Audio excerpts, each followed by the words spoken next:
नमस्कार दोस्तों, स्वागत है आपका मेरे YouTube channel learning with VK पर, जहां मैं लेकर आता हूं कंपटीशन एग्जाम से संबंधित महत्वपूर्ण प्रश्नों का संग्रह और डेली करंट अफेयर्स जो आपके आने वाले एग्जाम्स के लिए काफ़ी महत्वपूर्ण होते हैं, चाहे वो एसएससी हो, एनटीपीसी हो, टेट, सीटेट या कोई अन्य एग्जाम हो। ये सभी प्रश्न आपके लिए काफ़ी महत्वपूर्ण होने वाले हैं, तो बने रहिए वीडियो के आखिरी तक। और अगर आप इस चैनल पर नए हैं तो चैनल को सब्सक्राइब कीजिए और साथ ही बेल आइकन को प्रेस कीजिए ताकि हमारे नए वीडियो आप तक पहुँच सके, और वीडियो को लाइक एंड शेयर करना ना भूलें। एक बार फिर मैं हाजिर हूँ करंट अफेयर और बैंकिंग अवेयरनेस के कुछ महत्वपूर्ण प्रश्नों के साथ, जो कि आने वाले किसी भी कंपटीशन एग्जाम के लिए काफ़ी महत्वपूर्ण होने वाला है। तो बने रहिए वीडियो के आखिरी तक। चलिए शुरू करते हैं हमारे पहले क्वेश्चन से। पहला क्वेश्चन है, हाल ही में केंद्र सरकार ने किन दो सरकारी बैंकों में 51% हिस्सेदारी बेचने की घोषणा की है? सही जवाब है सेंट्रल बैंक ऑफ इंडिया और इंडियन ओवरसीज बैंक में। हाल ही में केंद्र सरकार ने प्राइवेटाइजेशन के लिए सेंट्रल बैंक ऑफ इंडिया और इंडियन ओवरसीज बैंक का चयन किया है। केंद्र सरकार इन दोनों सरकारी बैंकों में अपनी हिस्सेदारी का विनिवेश करेगी। पहले चरण में 51% हिस्सेदारी बेचने की योजना है। प्राइवेट होने वाले दोनों bank central bank of India और इंडियन ओवरसीज बैंक की शेयर बाजार में मार्केट वैल्यू इनके शेयर प्राइस के मुताबिक 44,000 करोड़ रुपए है, जिसमें इंडियन ओवरसीज बैंक का मार्केट कैप 31,641 करोड़ रुपए है। अगर हम बात करें सेंट्रल बैंक की, तो इसकी स्थापना 21 दिसंबर 1911 में हुई थी, जिसका मुख्यालय मुंबई में स्थित है और इसके सीईओ मातम वेंकट राव हैं। जबकि इंडियन ओवरसीज बैंक की स्थापना 10 फरवरी 1937 को हुई थी और इसका मुख्यालय चेन्नई में स्थित है और इसके सीईओ पार्थ प्रतिम सेनगुप्ता हैं। अगला क्वेश्चन है, हाल ही में किस दिन विश्व संगीत दिवस मनाया गया? सही जवाब है 21 जून को। प्रत्येक वर्ष 21 जून को पूरी दुनिया भर में विश्व संगीत दिवस का आयोजन किया जाता है। इस दिवस के आयोजन का मुख्य उद्देश्य संगीत के माध्यम से शांति और सद्भावना को बढ़ावा देना है। इस दिवस के आयोजन की कल्पना सर्वप्रथम 1981 में फ्रांस के तत्कालीन संस्कृति मंत्री द्वारा की गई थी। अगला क्वेश्चन है, हाल ही में किस राज्य सरकार ने एक वर्षीय पाठ्यक्रम योग विज्ञान को शुरू करने की घोषणा की है? सही जवाब है दिल्ली राज्य सरकार ने। हाल ही में दिल्ली राज्य सरकार ने एक वर्षीय पाठ्यक्रम योग विज्ञान को शुरू करने की घोषणा की है। अंतर्राष्ट्रीय योग दिवस के अवसर पर दिल्ली में गली मोहल्लों तक योग को पहुंचाने के विजन के साथ ध्यान और योग विज्ञान केंद्र की शुरुआत की गई है। इन केंद्रों पर योग सिखाने वाले इंस्ट्रक्टर को ट्रेनिंग दी जा रही है, जो बाद में सार्वजनिक जगहों, पार्कों में लोगों के बीच जाकर उन्हें योग की ट्रेनिंग देंगे। दिल्ली सरकार ने घर घर तक योग को पहुंचाने के लिए इस साल के बजट में 25 करोड़ की राशि का प्रावधान रखा था। उसी के तहत अब एक साथ 21 सेंटर खोले जा रहे हैं, जिसमें अभी तक 450 छात्र छात्राएं खुद को रजिस्टर्ड भी करवा चुके हैं। क्योंकि यहाँ दिल्ली की बात हो रही है, तो दिल्ली एक केंद्र शासित प्रदेश है और भारत की राजधानी है। यहाँ के मुख्यमंत्री अरविंद केजरीवाल हैं और उपराज्यपाल अनिल बैजल हैं। अगला क्वेश्चन है, हाल ही में भारत और किस देश ने हाइड्रोजन टास्क फोर्स लॉन्च किया है? सही जवाब है अमेरिका ने।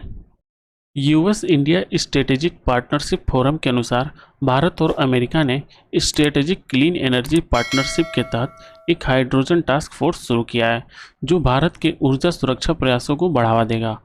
यह टास्क फोर्स अमेरिका के ऊर्जा विभाग, केंद्रीय नवीन और नवीनीकरण ऊर्जा मंत्रालय और US India strategic partnership forum के द्वारा लॉन्च किया गया था। यह टास्क फोर्स डीकार्बोनाइजिंग, उच्च प्रदूषणकारी औद्योगिक क्षेत्रों और एक हरित और स्वच्छ ग्रह को प्राप्त करने के लक्ष्यों तक पहुंचने पर मदद करेगा। अगला क्वेश्चन है, हाल ही में संयुक्त राष्ट्र की तरफ से जारी ताज़ा रिपोर्ट के अनुसार सन 2020 में भारत दुनिया में सबसे ज़्यादा एफडीआई हासिल करने वाला कौन सा देश बन गया है? सही जवाब है 5वां देश।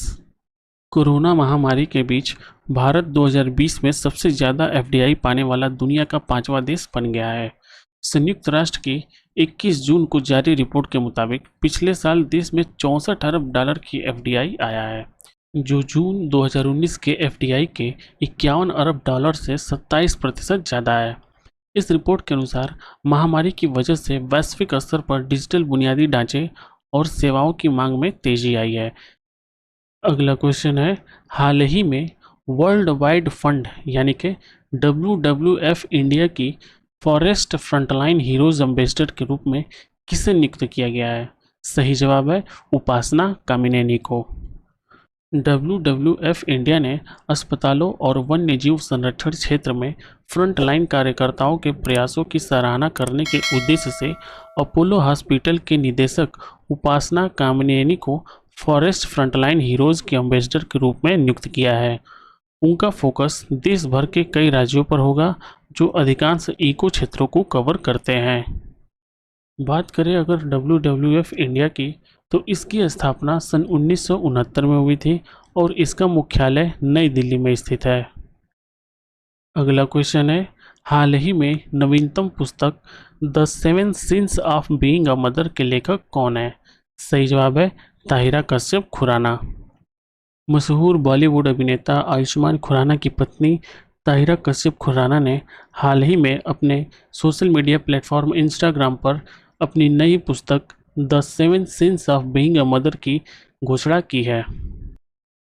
अगला क्वेश्चन है, हाल ही में किस राज्य ने मुख्यमंत्री युवा उद्यमी योजना की शुरुआत की है? सही जवाब है बिहार राज्य ने। हाल ही में बिहार सरकार युवाओं को अपने पैरों पर खड़ा होने का सुनहरा अवसर दे रही है। इसमें किसी भी तरह का बिजनेस शुरू करने के लिए बिहार सरकार की तरफ से 10 लाख रुपए तक की आर्थिक सहायता दी जाएगी। इसके लिए अहम शर्त यह है कि आर्थिक मदद उसी को मिलेगी जो 12वीं पास होगा या उसके समकक्ष कोई डिप्लोमा किया होगा। मुख्यमंत्री युवा उद्यमी योजना के तहत नया उद्योग लगाने के लिए अधिकतम 10 लाख रुपए की राशि दी जाएगी।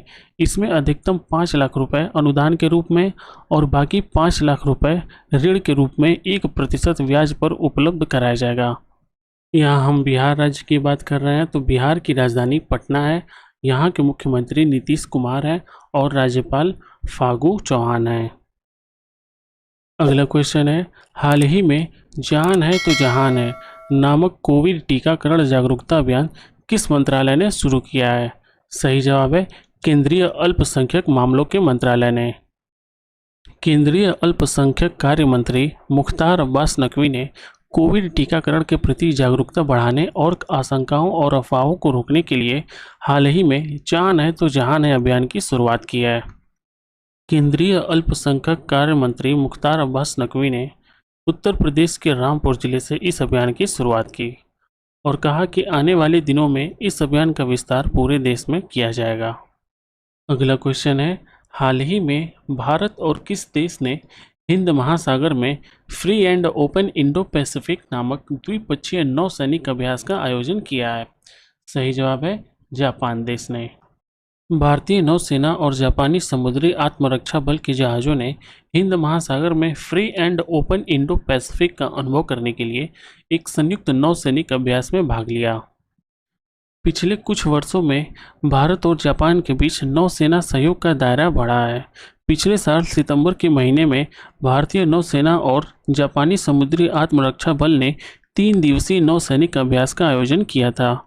यह भारत और जापान समुद्री द्विपक्षीय अभ्यास का चौथा संस्करण था। चूँकि यहाँ बात हम जापान की कर रहे हैं, तो जापान की राजधानी टोक्यो है, यहाँ की मुद्रा जापानी येन है और जापान के प्रधानमंत्री योशिहिदे सुगा हैं। तो ये थे आज के कुछ करंट अफेयर और बैंकिंग अवेयरनेस के महत्वपूर्ण क्वेश्चंस, जो कि आने वाले किसी भी कंपटीशन एग्जाम के लिए काफ़ी महत्वपूर्ण होने वाला है। तो इन सभी प्रश्नों को आप याद रखिए, तैयार रखिए। आई होप कि ये सभी प्रश्न आपके आने वाले एग्जाम्स में आपकी मदद करेंगे। दोस्तों, अगर आपको मेरा वीडियो पसंद आता है तो वीडियो को लाइक कीजिए और ज़्यादा से ज़्यादा शेयर कीजिए।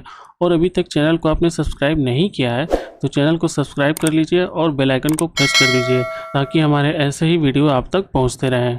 वीडियो को देखने के लिए धन्यवाद।